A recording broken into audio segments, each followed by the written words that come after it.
Biyernes ng hating gabi nang pumasok ang dalawang lalaking nakahood at face mask sa isang vape shop sa Las Piñas City. Ang isa, tila may hinuhugot sa kanyang bag. Nakita rin ng dalawa na pumasok sa counter. Tinutukan na pala ng baril ng naka-gray ang staff para magdeklara ng hold up. Hindi na nakita pa sa CCTV ang mga sumunod na pangyayari. Natangay ng mga sospek ang kita ng tindahan na nagkakahalaga ng humigit kumulang 100,000 piso. Nanakaw din ang motorsiklo ng staff na kabibili lang. Dumulog ang staff ng vape shop sa mga pulis kaya mabilis na nalambat si Junrex Tuyor matapos ang 2 araw. When he is about to close the shop, dalawang lalaki na according to our investigation may baril at patalin. Kung saan tinutukan siya at hinoldak.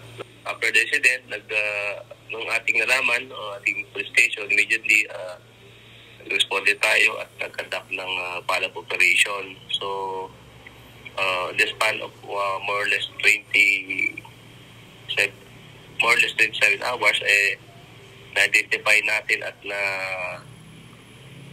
nakuha yung isang suspect. Ikinanta rin ng sospek ang kinaroroonan ng kanyang kasabwat na si RG Badan.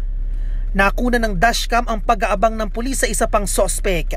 Makikitang paparating ang target, lula ng ninakaw na motorsiklo.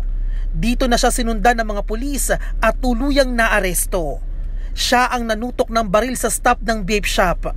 Batay sa police record, dati nang may kaso ng frustrated murder, theft at illegal possession of firearms si Badan, habang may kasong carrying of deadly weapons si Tuyor. Na-recover sa mga sospek ang ninakaw na motorsiklo, helmet, cellphone at relo. Pero hindi na nabawi pa ang pera na nakulimbat sa vape shop. Yung cash at saka yung iPad wala na kasi accordingly during the revelation nag-happy sila after the incident. Nag-check in sila sa hotel, then according din, kumodo siya ng mga GRO. So yun, kaya nagamit sila yung pera. Itinanggi naman ng mga sospek ang krimeng nagawa. Hindi po alam siya. Hindi po kasama yun. Mahaharap ang mga sospek sa kasong robbery. Bien Manalo para sa Pambansang TV sa Bagong Pilipinas.